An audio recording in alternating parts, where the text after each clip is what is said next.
बच्चों हम लोग पीछे क्लास में लगभग 100 क्वेश्चन केमिस्ट्री में पढ़े हुए थे। आज जो हम लोग पढ़ने जा रहे हैं उसमें आप देख पा रहे हैं सबसे पहला प्रश्न है, मौसमी गुब्बारों में कौन सी गैस भरी हुई रहती है। अब जरा प्रश्न को आप लोग समझने की कोशिश कीजिए। प्रश्न को अगर कॉन्सेप्ट समझेंगे तो आपको प्रश्न याद हो जाएगा। बात समझ में आ रहा है कि नहीं समझ में आ रहा है? ठीक है, तो क्वेश्चन आपका है मौसमी गुब्बारा। क्या है लिखा हुआ? मौसमी गुब्बारा। प्रश्न को देखिए, आप लोग प्रश्न को देखिएगा, कॉन्सेप्ट ज्यादा क्लियर होगा। ठीक है, इसलिए प्रश्न को देखिए। लिखा है मौसमी गुब्बारा। मौसमी गुब्बारा, ठीक है, तो मौसमी गुब्बारा क्या लिखा हुआ देखिए। तो आप लोग बताइए। चलिए, तो गुब्बारा मतलब क्या होता है पहले आप लोग ये बताइए। पूरे जोश जुनून में पढ़िए, आप लोग जोश जुनून में पढ़िए, डरिए मत। आप जिस विषय से जितना दूर भागिएगा वह विषय आपको उतना ही दूर, उतना ही पीछा छोड़ता चला जाएगा। नतीजा ये होगा कि आपके परीक्षा में क्वेश्चन नहीं बन पाएगा। इसलिए किसी भी विषय को भारी है, जो काम हम लोग नहीं करते हैं, अगर आपको बोल दे माउंट एवरेस्ट पर्वत पर चढ़ने के लिए, भारी तो है लेकिन क्या असंभव है? नहीं। भारी है लेकिन असंभव नहीं है। आप धीरे धीरे करते चलिए, आगे बढ़ते चलिए, आपकी दूरी कमती जाएगी। और जितना आप छोड़ते चलेगा आपको उस विषय से दूरी बढ़ती जाएगी। नतीजा क्या होगा? आप कहीं नहीं जा पाएंगे, आप बेकार हो जाएंगे। इसलिए किसी विषय को भारी समझ के छोड़िए मत, भारी समझ के उसको पढ़िए। ठीक है ना? तो देखिए हम आपको बताते हैं गुब्बारा मतलब क्या होता है, ये बताइए आप लोग पहले। ठीक है, गुब्बारा मतलब हम लोग आम भाषा में उसको फूकना बोलते हैं। क्या बोलते हैं? फूकना बोलते हैं। तो देखिए लिखा है कि मौसमी गुब्बारा में कौन सी गैस भरी रहती है। Helium gas. देखिए आप ये क्वेश्चन, अगर मौसमी गुब्बारा में कौन सी गैस भरी रहती है, एक ये याद रखिएगा। दूसरा में आप ये साधारण अर्थ में समझिए कि गुब्बारा कोई भी हो ना, क्या चीज? गुब्बारा हम लोग उड़ाते हैं। तो देखिए आपको हम एक बात बताते हैं, हल्का चीज ज्यादा उड़ेगा कि भारी चीज? हल्का चीज ना। इसलिए याद रखिएगा कि हीलियम गैस इसलिए भरा आता है क्योंकि हीलियम गैस सबसे हल्का गैस होता है। हीलियम गैस जो होता है क्या होता है? इधर जरा ध्यान दीजिए। ह से हीलियम है, हीलियम ह अल्लो है, हल्का में भी ह अल्लो आता है, हल्का हीलियम, हल्का तो हीलियम। तो इसलिए याद रखिए कि सबसे हल्का गैस हीलियम। तो अब आपसे पूछेगा कि गुब्बारा में हम हीलियम गैस क्यों भरते हैं? सबसे हल्का गैस। क्योंकि अभी तक में जो भी ज्ञात हुआ है, अभी तक में जो भी गैस प्राप्त हुआ है उसमें सबसे हल्का गैस कौन है? हीलियम। इसीलिए हम लोग हीलियम गैस का प्रयोग करते हैं। किसमें? गुब्बारा में। या अगर मौसमी गुब्बारा भी रहेगा तो मौसमी गुब्बारा में। क्लियर है? अब चलिए आगे चलते हैं हम लोग। लिखा है कार्बनिक यौगिक एस्टर का गंध। किसका गंध? एस्टर की गंध कैसी निकलती है? तो देखिए एस्टर का गंध जो निकलता है वो निकलता है फल के जैसी। ठीक है, तो बताइए कि हम अभी जो पढ़ रहे हैं वो पढ़ रहे हैं किसके बारे में? तो देखिए लिखा है कार्बनिक यौगिक एस्टर की गंध। अब आपको कार्बनिक यौगिक नहीं याद रखना है। क्या नहीं याद रखना है? कार्बनिक यौगिक नहीं याद रखना है। तो आपको याद क्या रखना है? बिल्कुल सही बात, आपको याद रखना है एस्टर जो होती है उसकी गंध कैसी होती है? तो एस्टर की गंध होती है फल के जैसी होती है। किसकी गंध? एस्टर की गंध। कोई ऐसा फल का नाम बताइए जिसको ऐसे से शुरू है, बताइए आप लोग। अगर मान के चलिए कोई भी ट्रिक नहीं लगा तो बस ये याद रखिए कि एस्टर क्या है। देखिए यहाँ पर दो क्वेश्चन बन रहा है। एस्टर क्या है? तो एस्टर एक कार्बनिक यौगिक है और यह एस्टर की जो गंध होती है किसके जैसी होती है? फल के जैसे होते हैं इसका गंध। ठीक है, अगला प्रश्न है कि अग्निशामक, हम बताए थे आपको, अग्निशामक का चर्चा किए थे कि अग्निशामक में किन किन चीज़ों का मिश्रण होता है। तो आप लोग को एक ही बताए थे, बालू, और दूसरा क्या था? नहीं, बालू। ठीक है, तो बताइए अग्निशामक के रूप में किस गैस का प्रयोग किया जाता है? तो देखिए हम आपको एक बात बताते हैं, देखिए आपको समझ में आ जाएगा, भूलिएगा नहीं। कभी कभार आप लोग आपके घर में या कहीं भी जैसे कि गैस में या किसी कपड़ा में या किसी के शरीर में ही आग लग गया होगा, सुने होंगे, तो उसको आप कैसे मतलब बुझाते हैं बताइए? कमल से। सही बात है, हम उसको क्या करते हैं तो उसको कपड़ा लपेट देते हैं। मान के इस पदार्थ में आग लग गया, उसको कपड़ा बढ़िया से लपेट देंगे और ढक देंगे, वो आग क्या होगा? बुझ जाएगा। ऐसा क्यों होता है बताइए आप? ऑक्सीजन नहीं मिल पाता। बिल्कुल सही बात है, क्योंकि ऐसे में उसको ऑक्सीजन नहीं मिलता है। तो ऑक्सीजन अगर नहीं मिलता है तो क्या मिलता है उसको? मिलता है कार्बन डाइऑक्साइड मिलता है। क्या मिलता है? Carbon dioxide. आपके शरीर से जो छूटता है वो कौन गैस रहता है? Carbon dioxide. तो आपके शरीर के अंदर में रहता है तभी तो छूटता है। बात समझ में आ रहा है? तो इसलिए अंदर से छूटेगा, यानी कि अंदर में जब जो ढक देंगे तो अंदर में कौन सा गैस बनेगा? Carbon dioxide. इसलिए याद रखिए कार्बन डाइऑक्साइड मिला तो आग क्या हो गया? बुझ गया। इसलिए याद रखिए कि अग्निशामक मतलब अग्निशामक समझ गए हम ना? जी। अग्निशामक यंत्र जो होता है अग्नि को बुताने वाला, बुझाने वाला, तो अग्निशामक के रूप में किस गैस का प्रयोग किया जाएगा? कार्बन डाइऑक्साइड का। अब समझ में आया आपको? किसका? Carbon dioxide. कार्बन डाइऑक्साइड का। किसका? कार्बन डाइऑक्साइड का। कार्बन डाइऑक्साइड का। बताइए अग्निशामक में किसका यूज किया जाएगा? कार्बन डाइऑक्साइड का। अगर आपसे पूछ दे कि शुष्क पाउडर में अग्निशामक में किसका यूज किया जाता है तो बोलेगा बालू का और सोडियम बाइकार्बोनेट का। बालू का और सोडियम बाइकार्बोनेट, ठीक है। तो बताइए आप कि अग्निशामक के रूप में किस गैस का प्रयोग किया जाता है? कार्बन डाइऑक्साइड का। बहुत अच्छा। अच्छा आप बताइए कि कार्बन डाइऑक्साइड का सूत्र क्या होता है? बताए थे CO2। क्या होता है वो?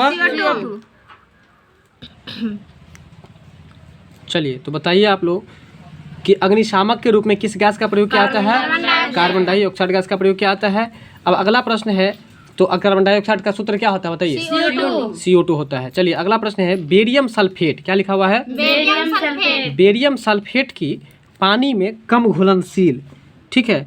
इसका ये क्वेश्चन का जो लैंग्वेज है वो अधूरा है, इसलिए इस प्रश्न को आप लोग छोड़ देंगे। आगे चलिए परमाणु में, किसमें? परमाणु में।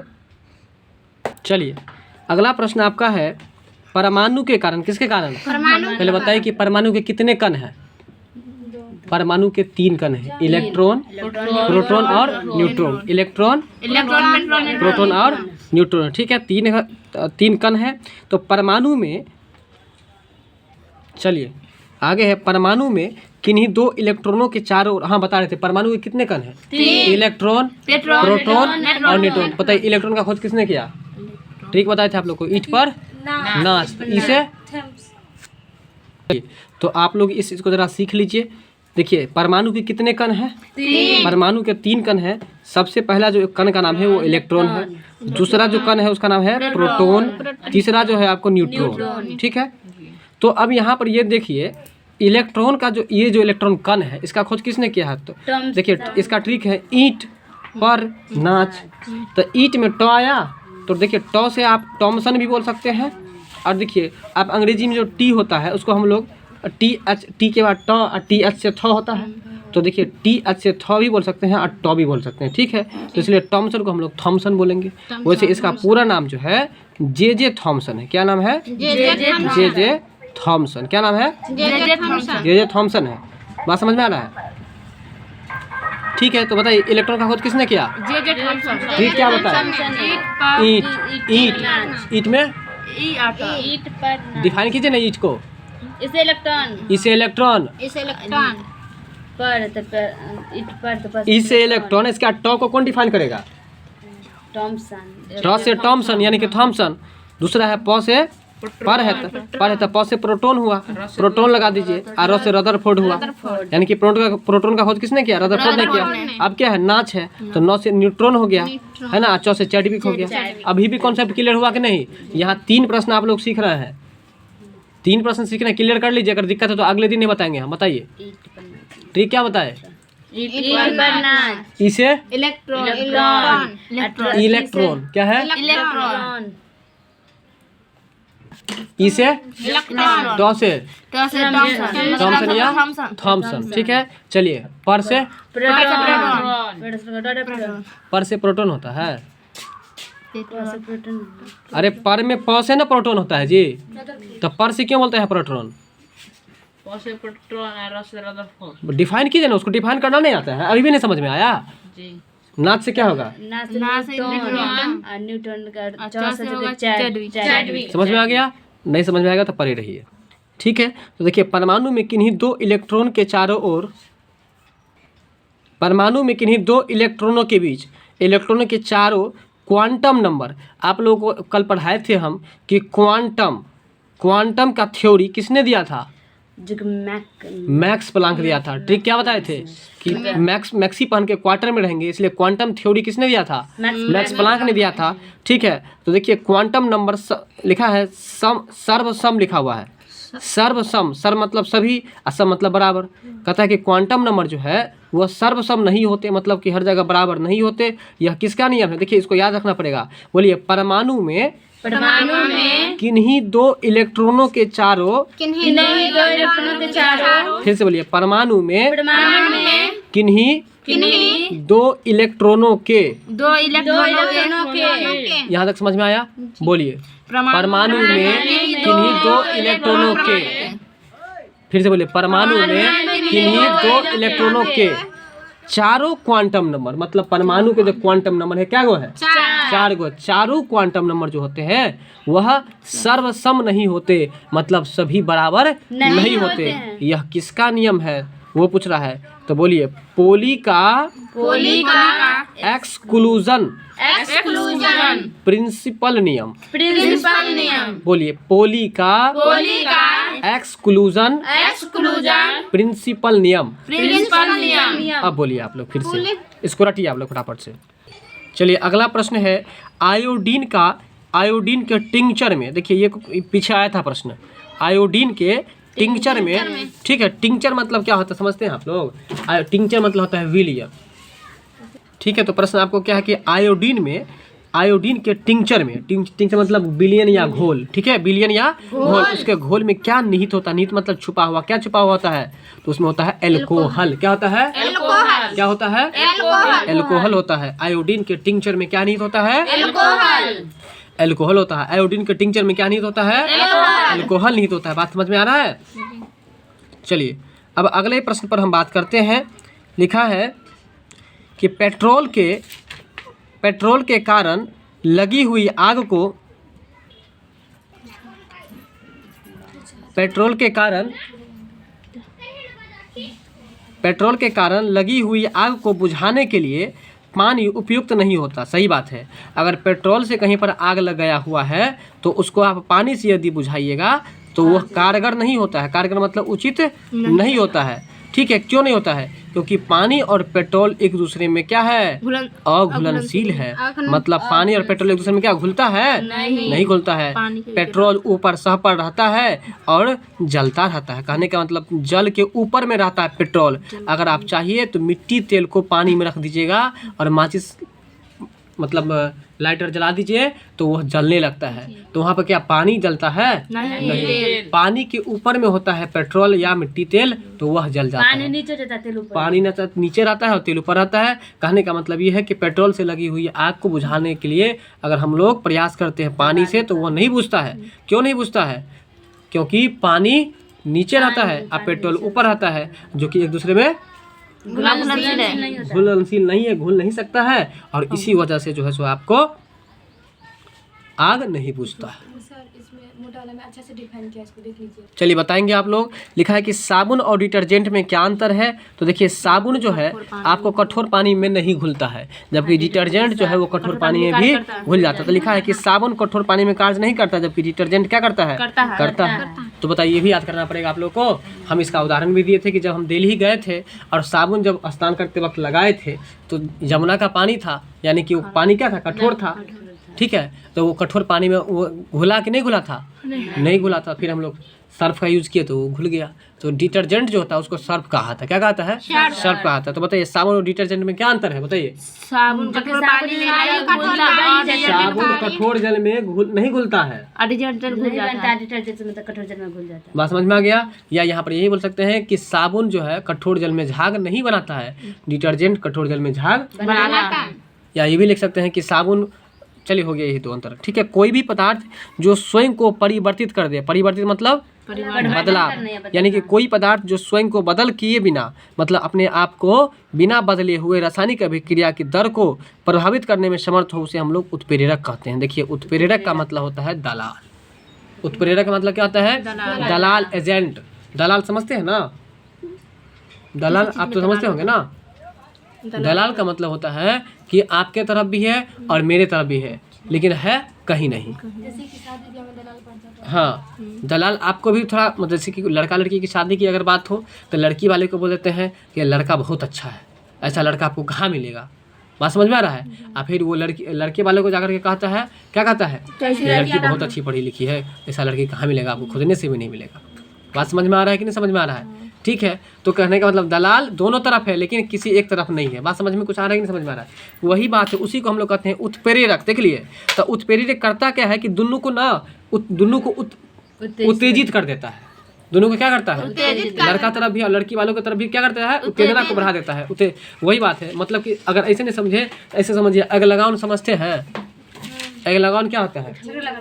झगड़ा लगाने वाला। तो वही है उत्प्रेरक। जरा देख लीजिए इधर, कह रहा है कि कोई भी पदार्थ जो स्वयं को परिवर्तित किए बिना, मतलब खुद को न, इधर जरा ध्यान दीजिए, स्वयं को परिवर्तित किए बिना न खुद इधर है और न इधर है, ठीक है, लेकिन रासायनिक अभिक्रिया के दर को क्या करता है? प्रभावित कर देता है। लेकिन रासायनिक अभिक्रिया के दर को क्या करता है? प्रभावित मतलब या तो घटा देता है या तो बढ़ा देता है। तो उसे हम लोग क्या कहते हैं? उत्प्रेरक। उत्प्रेरक ऐसे याद रखिएगा कि दोनों में रीस उत्पन्न कर देता है, या तो कभी बढ़ा देता है या तो कभी घटा देता है, लेकिन खुद भाग नहीं लेता है। मतलब अगर झगड़ा हो जाए दो आदमी के बीच में तो उसको भी कहता है चुप रही हो गया, उसको भी कहता है चुप रही हो गया, लेकिन खुद उसमें झगड़ा करने के लिए नहीं जाता है। बात समझ में अभी भी आया कि नहीं आया? तो उसी को उत्प्रेरक कहा जाता है। अब अगला प्रश्न है विस्फोटक। विस्फोटक मतलब क्या होता है बताइए? फूटने वाला। विस्फोटक मतलब फूटने वाला, ठीक है, जैसे ज्वालामुखी से विस्फोट करता है, ठीक है ना, बम विस्फोट करता है। तो विस्फोटक डायनामाइट में कौन सा तत्व पाया जाता है? देखिए, अब यहाँ पर दो प्रश्न बन रहा है कि डायनामाइट जो है सो वो क्या है? विस्फोटक है। डायनामाइट क्या है? विस्फोटक है। डायनामाइट क्या है? अब देखिए डायनामाइट लिखा हुआ है ना, तो इसको ऐसे याद कर लीजिए, डायनामाइट, माइट का जब कोई चीज़ बनाते हैं हम लोग मिट्टी का, अगर जो गिर जाता है तो फूट जाता है ना, विस्फोट हो जाता है ना, इसलिए याद कर लीजिए कि डायनामाइट क्या है? विस्फोटक है। ठीक है, अब ऐसे याद रखिए कि डायनामाइट विस्फोटक है, तो वो जो है आपको डायनामाइट क्या है? विस्फोटक है। तो विस्फोटक में मुख्य रूप से कौन सा तत्व पाया जाता है? ठीक है, तो कौन सा तत्व पाया जाता है? तो नाइट्रोग्लिसरीन। क्या होता है?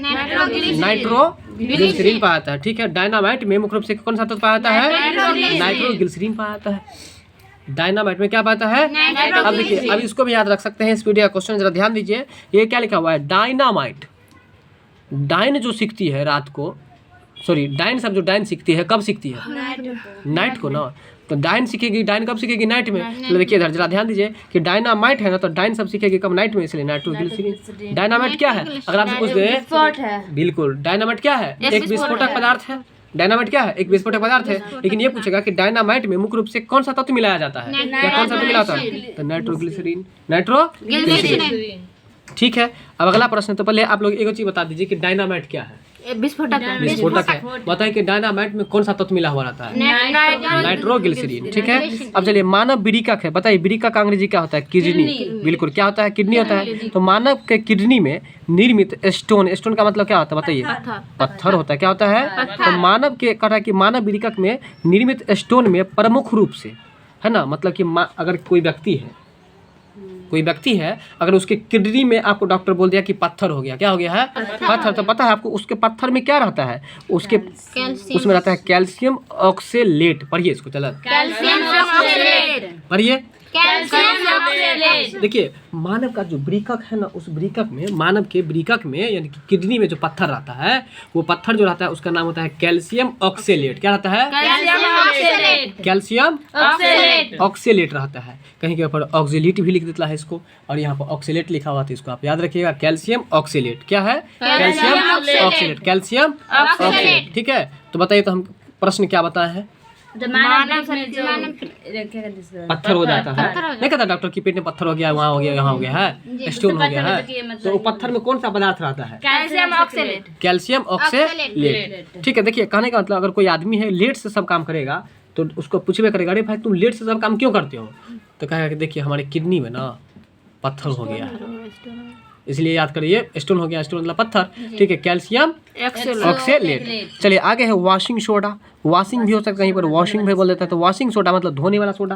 तो बताइए धोने वाला सोडे का सूत्र क्या होता है? तो इसको आप लोग को रटना होगा, Na2CO3 × 10H2O। रटिए Na2CO3 × 10H2O। ठीक है, तो बताइए वॉशिंग सोडा का सही सूत्र क्या है? 10H2O। ठीक है, आगे है चाय और कॉफी में। क्या चीज में? चाय और कॉफी में आपको जो सक्रिय घटक है वो कौन सा घटक है? चाय और कॉफी में जो है वो आपको कैफीन है। चाय और कॉफी में क्या है? चाय और कॉफी में कौन सा घटक है? कैफीन है। चाय और कॉफी में क्या है? यानी कि चाय में भी पाया जाता है कैफीन, और कॉफी में पाया जाता है कैफीन। तो बताइए कि तंबाकू में क्या पाया जाता है? निकोटीन। बताइए तंबाकू में क्या पाया जाता है? निकोटीन। चाय में क्या पाया जाता है? कैफीन। अच्छा, अब बताइए कि कॉफी में क्या पाया जाता है? कैफीन। कॉफी का उत्पादक सबसे ज्यादा किस देश में होता है? ब्राजील में। सही बात है, सबसे ज्यादा कहाँ पर होता है? ब्राजील में होता है। ठीक है, अब चलिए आगे चलते हैं। लिखा है कि उस धातु का संकेत कौन है जो सामान्य तापक्रम पर तरल अवस्था में पाया जाता है? देखिए, कहने का मतलब, ये क्वेश्चन थोड़ा लंबा कर दिया है कि ऐसे इतना याद रखिएगा कि सामान्य तापक्रम पर तरल अवस्था में जो पाया जाता है धातु, वो कौन सा धातु है? तो पारा, इसको Hg को हम लोग पारा भी बोलते हैं, और इसी को हम लोग मरकरी भी बोलते हैं। क्या बोलते हैं? मरकरी बोलते हैं। याद रखिएगा, मरकरी बोलते हैं और पारा भी बोलते हैं। उस धातु का संकेत कौन है जो आपको सामान्य तापक्रम पर तरल अवस्था में पाया जाता है? तो Hg है, यानी कि पारा है। क्या है? Hg यानी कि पारा है। बताइए उस धातु का संकेत कौन है जो सामान्य तापक्रम पर तरल अवस्था में रहता है? तो Hg यानी कि पारा। ठीक है, अब बताइए हीरा में, किसमें? हीरा में। पहले बताइए हीरा क्या है? हीरा हीरा कार्बन का एक अपरूप है। हीरा क्या है? कार्बन का एक अपरूप है। ठीक है, और हीरा में देखिए कार्बन है लगा हुआ ना। हीरा कार्बन परमाणु में कार्बन परमाणु के रूप में जो होते हैं वो कैसा होते हैं? तो चतुष्फलकीय। कैसे होते हैं? कैसे होते हैं? चतुष्फलकीय होते हैं। बताएंगे अब कि क्वार्टज जो है, क्वार्टज कौन सी है? क्वार्टज जो है वो किसके बने होते हैं? तो देखिए क्वार्टर मतलब क्या होता है? रूम होता है। और रूम सबको हम लोग क्या करके रखेंगे? सील करके रखेंगे ना। क्या करके रखेंगे? सील करके रखेंगे, इसलिए सिलिकॉन ऑक्साइड। क्वार्टर जो है वो किससे बनता है? सिलिकॉन ऑक्साइड से। क्वार्टर किससे बनता है? बताइए कि क्वार्टर जो है वो किससे बनते हैं? सिलिकॉन ऑक्साइड से। हम आपको ट्रिक क्या बताए थे? क्वार्टर को समझिए, क्वार्टर। आप क्वार्टर को हमेशा धूल मिट्टी से बचाने के लिए सील करके रखेंगे ना, इसलिए सिलिकॉन ऑक्साइड। Silicon oxide. आगे है भोजन में शर्करा की जांच करने के लिए। भोजन में किसकी जांच करने के लिए? शर्करा की जांच। ठीक है, तो बताइए तो आप लोग कि क्वार्टर जो है वो किससे बनता है? Silicon oxide. देखिए आप लोग कितना हॉट ट्रिक बताया है कि क्वार्टर को हम लोग सील करके रखेंगे ना। कैसे मिस्टेक कर जाते हैं, समय ज़्यादा मतलब ऐसे में टाइम पास होता है ना। बताइए भोजन में शर्करा की जांच। शर्करा मतलब क्या होता है? शक्कर मतलब चीनी। ठीक है, तो भोजन में हम शर्करा की जो जांच करेंगे वो किसको मतलब क्या चीज़ डाल करके करेंगे? तो बोलिए बेनेडिक्ट्स। देखिए अगर बेनेडिक्ट्स नहीं याद रहेगा तो ऐसे याद कीजिए, बेनेडिक्ट घोल। फिर से बोलिए अब। अब देखिए एक बात बताते हैं, भोजन में क्या चीज़ जांच करना है? शर्करा जांच करना है। ठीक है, तो भोजन में जो हम कुछ भी चीज़ जांच करेंगे कि कितना है, तो भोजन में छू करके जांच करेंगे। छूएंगे, अगर गर्म होगा तो पहले बेना डोला देंगे ना उसमें। पहले क्या करेंगे? बेना डोला देंगे, तो इसलिए बेनेडिक्ट घोल। तो बताइए भोजन में शर्करा की जांच कैसे करेंगे? क्या चीज़ डाल करके? क्या चीज़ डाल करके? बेनेडिक्ट घोल से करेंगे। चलिए आगे क्वेश्चन है सल्फर। तो बताइए पहले आप लोग की सल्फर का दूसरा नाम क्या है? बताए थे आप लोग को। गंधक। सही बात है। सल्फर का दूसरा नाम क्या है? हाँ, आप लोग को इसका सूत्र भी बताए थे। बताइए, बताए थे कि नहीं बताए थे? देखिए है ना, सल्फर का सूत्र बता दिए यहाँ पर ना, एसिड बताया है। ठीक है, तो सल्फर अणु का सही सूत्र क्या होता है? देखिए पीछे क्लास में बताया कि नहीं बताया है? एसिड। ठीक है, तो सल्फर को हम लोग क्या कहते हैं? गंधक भी कहते हैं। बताइए आप अचार खाए हैं? क्या चीज़ का अचार खाए हैं? ऐसा सोच लीजिए, आम का खाए या आंवला का खाए। अगर आम का खाए तो आम से अम्ल, आम तो कितना बच्चा सब क्या बोलता है? आम को क्या बोलेगा? आम। तो आम से याद कर लीजिए, अम्ल। तो अम्ल का मतलब आम का स्वाद कैसा होता है? खट्टा। इसलिए अम्ल का स्वाद कैसा होगा? चलिए अब ये कल क्वेश्चन आया था कास्टिक सोडा आया था क्वेश्चन। ठीक है ना, कौन सा क्वेश्चन है? बताइए कि कास्टिक सोडा का रासायनिक सूत्र क्या होता है? बताइए कास्टिक सोडा का रासायनिक सूत्र क्या होता है? Sodium hydroxide. ठीक है, सोडियम हाइड्रोक्साइड। बात समझ में आ रहा है? और इसका सूत्र जो होता है वो होता है NaOH। अब बताइए कि कास्टिक सोडा का रासायनिक सूत्र क्या होता है? NaOH। ठीक है, कास्टिक सोडा का रासायनिक नाम क्या होता है? Sodium hydroxide. सूत्र पूछेगा तब NaOH। ठीक है, बताइए कास्टिक सोडा का रासायनिक सूत्र क्या होता है? Sodium hydroxide. देखिए अगर नहीं याद ऐसे याद रखना, सोडा लगा हुआ है। हम बताए थे कि खाने वाला जो सोडा होगा उसका नाम क्या होता है? बोले थे खाई तो बाई, यानी कि सोडियम बाइकार्बोनेट। और जब कहेगा धोने वाला सोडा तब सोडियम कार्बोनेट। नहीं, कॉन्सेप्ट क्लियर हुआ? खाने वाला सोडा होगा। तो इस प्रश्न को आप लोग बार बार मिस्टेक कर रहे थे, इसलिए इसको देख लीजिए।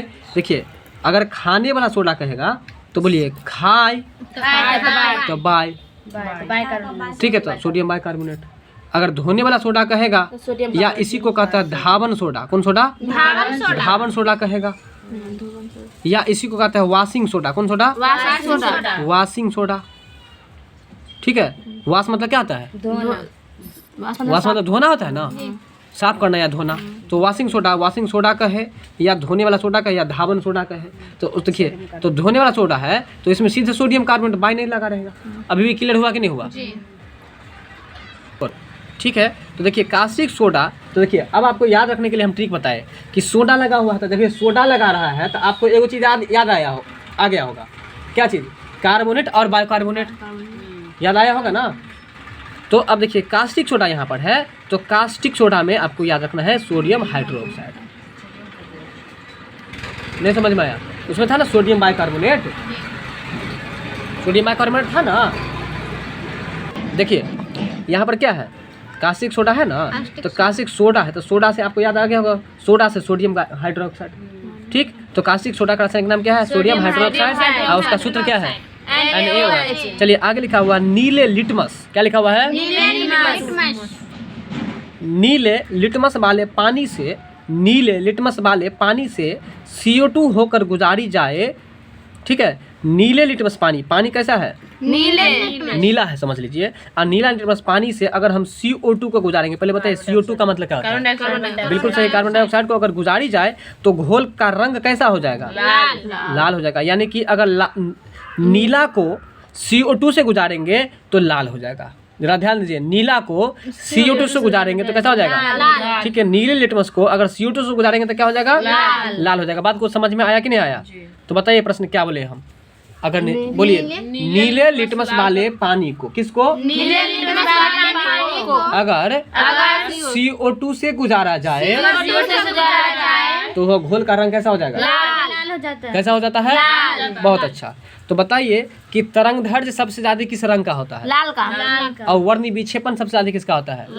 देखिए व से वर्ण विक्षेपण, ब से बैगनी, और लाल कहेगा तो तरंग दैर्ध्य। ठीक है, अब आगे चलिए। जल में तैरती हुई एक वस्तु सदा अपना क्या विस्थापित करती है? जरा ध्यान दीजिए। जल बोल दिए हम। तेल में तैरती हुई एक वस्तु सदा अपना क्या विस्थापित करती है? तो तेल का भार। कहता है कि तेल में तैरती हुई एक वस्तु सदा मतलब हमेशा अपना क्या भी स्थापित करती है? तो वह तेल का भार भी स्थापित करती है। अगर तेल में कोई वस्तु तैर रही है तो वह वस्तु क्या करती है? तो तेल के भार को भी स्थापित करती है। बात समझ में आया कि नहीं समझ में आया? तेल के भार को क्या करेगी? विस्थापित करेगी। फिर आगे है सोडियम। बताइए सोडियम का सूत्र क्या होता है? Na होता है। एल्युमिनियम का क्या होता है? Al होता है। आयरन का क्या होता है? Fe। लिथियम का क्या होता है? Li होता है। ठीक है, तो बताइए सोडियम का सूत्र क्या होता है? Na। चलिए एल्युमिनियम का संकेत क्या होता है? आयरन का क्या होता है? लिथियम का क्या होता है?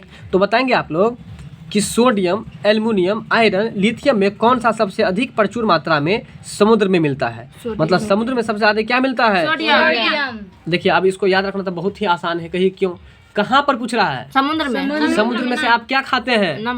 नमक का सूत्र क्या होता है? NaCl। क्या होता है? NaCl। तो देखिए NaCl मतलब नमक। तो नमक का सूत्र Na है ना, तो N से क्या होता है? Na से सोडियम। अब समझ में आया? समुद्र से क्या खाते हैं? नमक। सोडियम का सूत्र, इसका नमक का सूत्र क्या होता है? NaCl। NaCl का मतलब है सोडियम क्लोराइड। क्या हुआ? Sodium chloride. आपसे पूछ रहा है कि सोडियम, एल्युमिनियम, आयरन, लिथियम में कौन सा सबसे अधिक प्रचुर मात्रा में समुद्र में पाया जाता है? तो सोडियम। क्लियर हुआ कॉन्सेप्ट कि नहीं? सोडियम का सूत्र NaCl। सोडियम का सूत्र Na। सोडियम क्लोराइड जो कहेगा मतलब नमक हो जाएगा। सोडियम क्लोराइड मतलब नमक। और सोडियम क्लोराइड का संकेत क्या होगा? NaCl। लिथियम का F। ये आयरन का Fe। अच्छा बताइए एल्युमिनियम का Al। बहुत अच्छा। अगला प्रश्न है किसी घोल की अम्लता। बताइए अम्ल जैसे ही देखे तो कुछ याद आया होगा आप लोगों को, खट्टापन। ठीक है, अम्ल खट्टा होता है। किसी घोल की अम्लता और क्षारता को ज्ञात करने के लिए pH एक पैमाना है। pH क्या है? पैमाना मतलब क्या होता है बताइए आप लोग? पैमाना का मतलब होता है मापने वाला यानी कि मापक। पैमाना मतलब क्या होता है? तो कहता है कि किसी घोल की अम्लता और क्षारता को यदि ज्ञात करेंगे तो pH जो मतलब ज्ञात करने के लिए pH पैमाना जो है इसे हम लोग कैसे परिभाषित करते हैं, तो बोलिए -log10H+। बोलिए इसको देख के पढ़िए आप लोग विचार कर पढ़िए।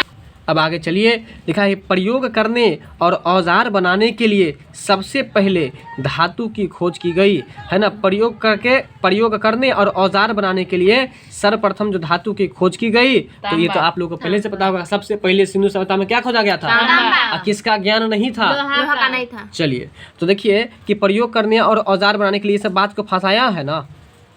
क्या अब लोहा है तो उसको खाएगा थोड़ी ना, कोई ना कोई औजारे ना बनाएगा। तो बस यहाँ से याद रखिएगा आप लोग, इतना नहीं याद रखना है। सर्वप्रथम धातु की जो खोज की गई, किस धातु की खोज की गई, तो यहाँ पर लगा लीजिए सर्वप्रथम किस धातु की खोज की गई।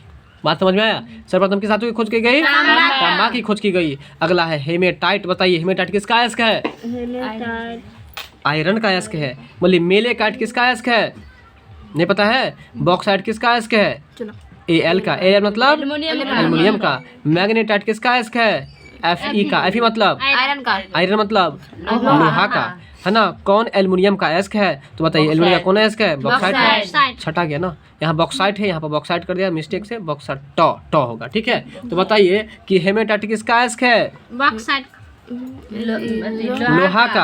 अच्छा बताइए कि मेलेकाइट किसका अयस्क है, नहीं पता है, कमेंट्स करके बताइएगा आप लोग कि मेलेकाइट किसका अयस्क है, जरूर बताइएगा। मैग्नेटाइट किसका अयस्क है, लोहा का। देखिए याद कर लीजिए लोहा का कौन कौन से अयस्क है, हेमेटाइट, मैग्नेटाइट, सीडेराइट। फिर से बोलिए मैग्नेटाइट, सीडेराइट, ये तीनों जो है वो लोहा का अयस्क है। और एल्युमिनियम का अयस्क क्या है, तो बॉक्साइट है। एल्युमिनियम का अयस्क क्या है, बॉक्साइट। एल्युमिनियम का अयस्क क्या है, बॉक्साइट है। बात समझ में आ गया। तो एल्युमिनियम का पूछ रहा था, तो प्रश्न को ज़्यादा घुमाने की जरूरत नहीं है। उसे याद रखने के लिए यहाँ पर आप 4 प्रश्न को याद रख सकते हैं। क्या याद रख सकते हैं कि हेमेटाइट किस धातु का अयस्क है, लोहा का। अच्छा बॉक्साइट किस धातु का अयस्क है, एल्युमिनियम का। मैग्नेटाइट किस धातु का अयस्क है, आयरन का। एल्युमिनियम किसका अयस्क है, एल्युमिनियम बॉक्साइट। अब समझ में आ गया। तो कितना क्वेश्चन बन गया, 4 क्वेश्चन। अगला आ गया मैग्नीशियम बाइकार्बोनेट। देखिए मैग्नीशियम बाइकार्बोनेट है ना, जब ही कार्बोनेट कहीं पर लगा रहे तो समझिए वहाँ पर CO3 100% होबे करेगा, ठीक है। तो मैग्नीशियम बाइकार्बोनेट का जो सूत्र होगा, बोलिए MgHCO3 × 2। फिर से बोलिए इसको रटिए, ठीक है। तो MgHCO3 × 2 होता है, MgHCO3 × 2 होता है, ठीक है। बताइए भारत में सर्वाधिक मात्रा में पाया जाने वाला रेडियो सक्रिय तत्व कौन सा है, भारत में सबसे अधिक मात्रा में पाया जाने वाला रेडियो सक्रिय तत्व जो है वो कौन सा है, तो एक्सथोरियम। बोलिए इस क्वेश्चन को आप लोग रटिए, ठीक है, जल्दी से रटिए। भारत में, आई होप दैट कि आपकी वीडियो पूरा समझ में आया होगा, ठीक है। वीडियो अच्छी लगी हो तो लाइक शेयर सब्सक्राइब जरूर कीजिएगा। मिलते हैं हम लोग नेक्स्ट वीडियो में। Thanks for watching this video.